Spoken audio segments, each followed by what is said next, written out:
Assalamualaikum warahmatullahi wabarakatuh. Bismillah, alhamdulillah, wa syukurillah, ala nikmatillah, la haula wa la quwata illa billah, amma ba'du.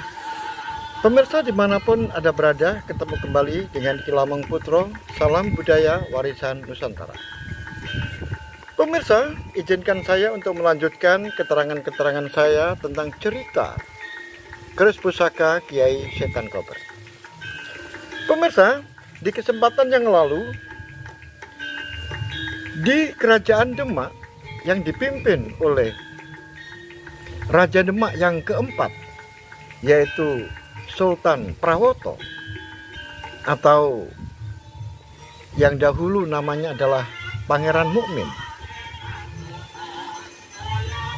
bahwa Raden Haryo dinyatakan sebagai seorang pengkhianat.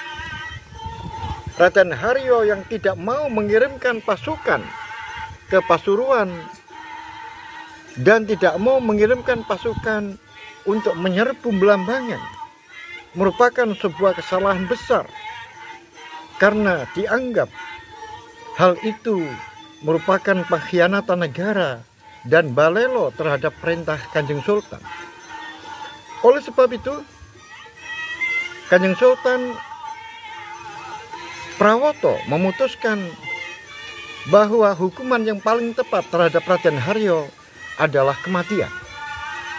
Tetapi setelah diingatkan oleh para sesepuh yang ada di Kerajaan Demak agar tidak terjadi sebuah huru-hara dan akan memecah fokus terhadap penyerbuan ke wilayah Pasuruan dan Belambangan, maka disarankan agar Sultan Prawoto menarik kembali agar semuanya tidak kacau balau, karena keputusan Kanjeng Sultan memberikan hukuman terhadap Raden Haryo terhadap balelonya itu akan menimbulkan efek terhadap pemerintahan di Demak.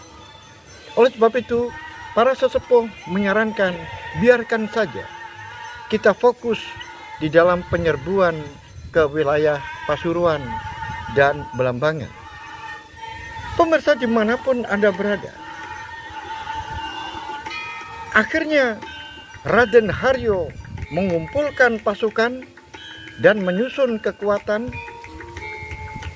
Maka tepat setelah 7 hari penyerbuan Demak ke Pasuruan dan Belambangan, akhirnya Raden Haryo melakukan penyerbuan ke ibu kota Demak.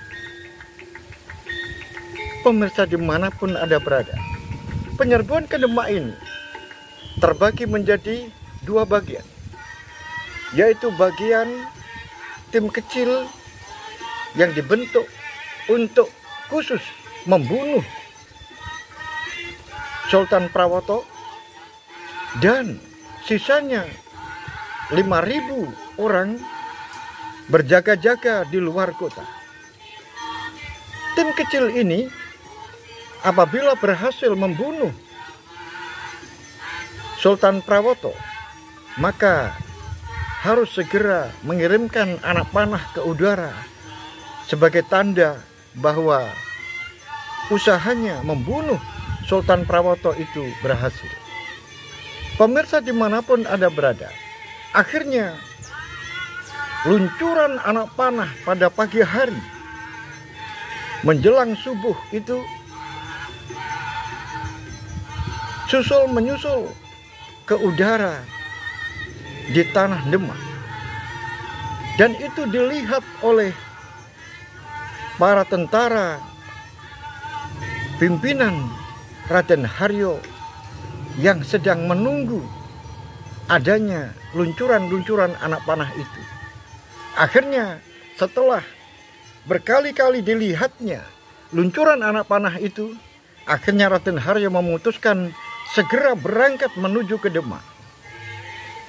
Alangkah terkejutnya masyarakat Demak yang diserbu secara mendadak. Sedangkan seluruh tentara, seluruh prajurit ini difokuskan untuk menyerbu ke Pasuruan. Sehingga Demak benar-benar lengang. Seakan-akan tidak ada prajurit sama sekali. Oleh sebab itu, sasaran yang dituju adalah istana. Akhirnya istana diacak-acak. Kemudian yang dicari adalah pusaka kerajaan, yaitu mencari pusaka keris Nogososro dan tumbak Kiai Pleret. Ternyata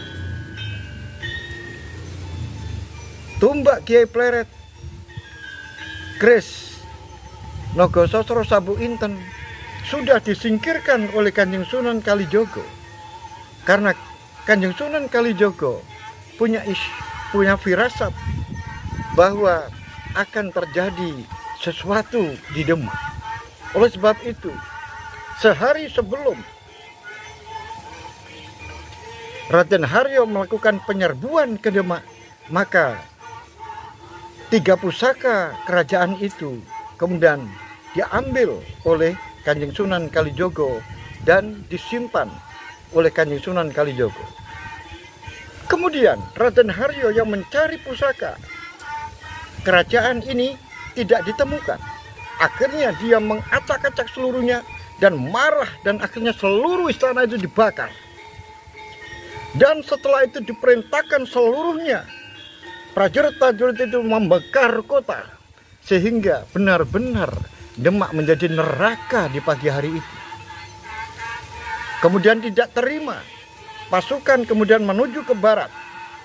Setelah sampai di barat, yang dituju adalah Semarang.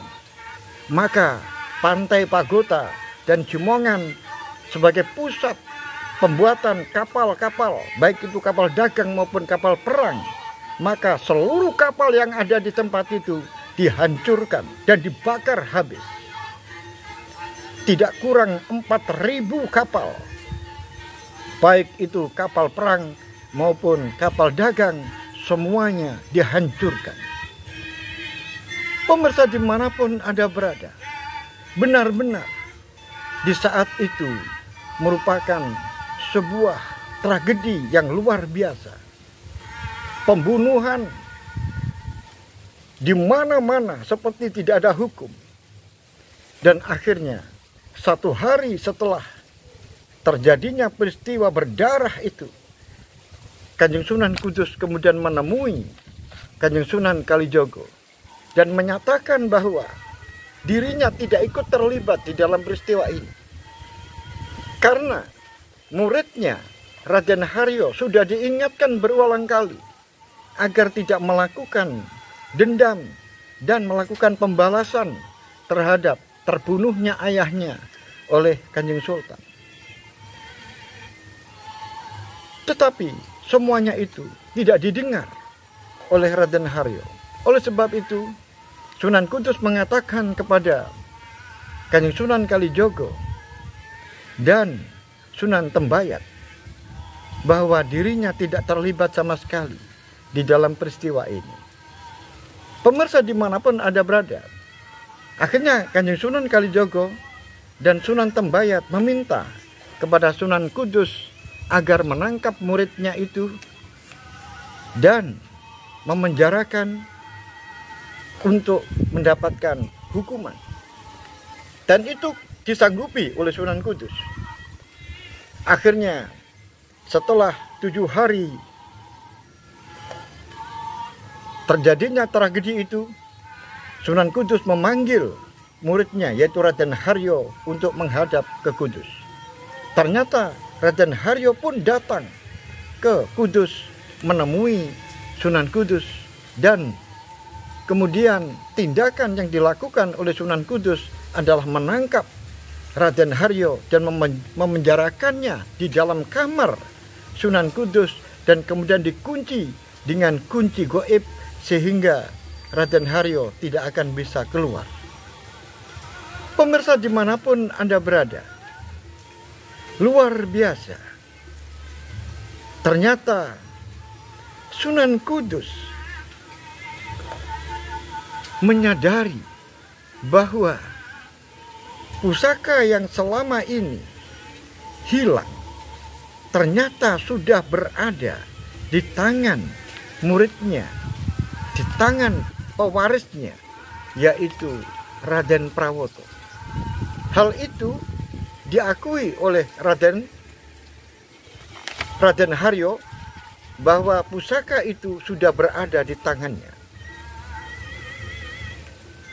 Tetapi Sunan Kudus tidak bisa berbuat apa-apa, karena pusaka keris Kiai Setan Kober itu sudah menyatu dengan pemiliknya, yaitu Raden Haryo. Pemirsa dimanapun Anda berada, setelah dilakukan pemenjaraan, ternyata Raden Haryo lepas dari kunci goib yang telah dilakukan oleh Sunan Kudus, sehingga Raden Haryo kurang lebih 30 hari di dalam kamar Sunan Kudus. Ternyata selebihnya itu kemudian lepas dan lari menuju ke Gipang Panolan. Pemirsa dimanapun Anda berada, akhirnya Kanjeng Sunan Kalijogo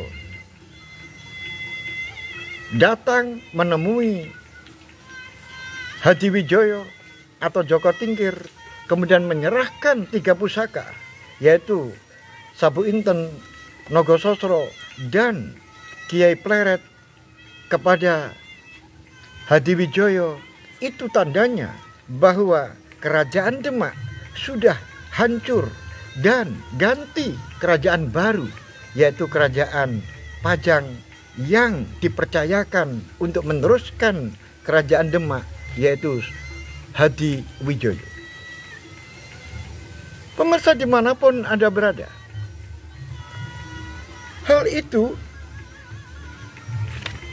terdengar oleh Raden Haryo bahwa kerajaan Demak yang sekarang dihancurkan itu sekarang beralih menuju ke Pajang, dan ternyata yang mengambil pusaka-pusaka kerajaan itu adalah Kanjeng Sunan Kalijogo, dan sekarang menyerahkan kepada Hadiwijoyo untuk melanjutkan pemerintahan Demak. Dan akhirnya oleh para sesepuh, Hadiwijoyo dinobatkan dan diresmikan dan dilantik oleh Kanjeng Sunan Giri, yaitu untuk menjadi raja yang berkedudukan di Pajang. Pemirsa dimanapun Anda berada, ini menimbulkan sebuah implikasi yang luar biasa, dan pasukan yang sudah terlanjur pergi untuk menyerbu Pasuruan dan Belambangan, akhirnya pasukan-pasukan yang lewat laut kemudian kembali, tetapi ada pasukan yang sudah sampai di tempat medan perang, yaitu Wong Agung Lawu dengan 3.000 pasukannya.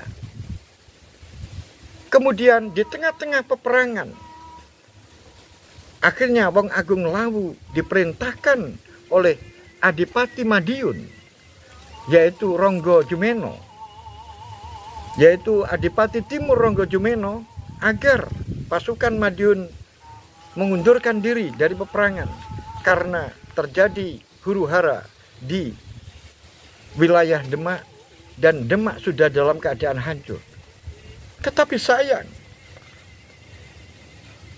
Wong Agung Lawu sudah di dalam kepungan orang-orang Pasuruan dan orang-orang Belambangan.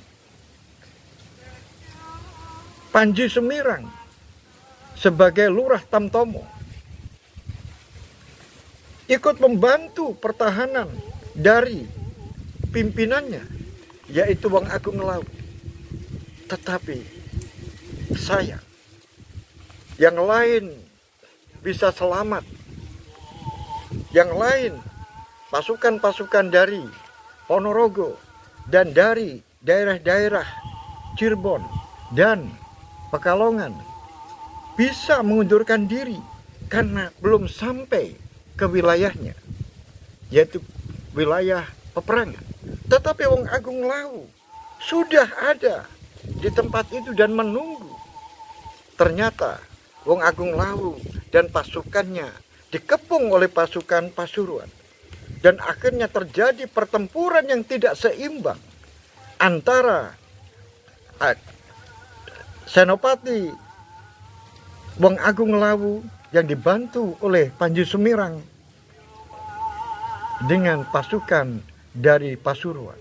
Apalagi Pasuruan mendatangkan bala bantuan dari Belambangan. Akhirnya Wong Agung Lawu gugur di dalam pertempuran dan seluruh anak buahnya, hampir 3.000 itu yang selamat cuma 30 orang.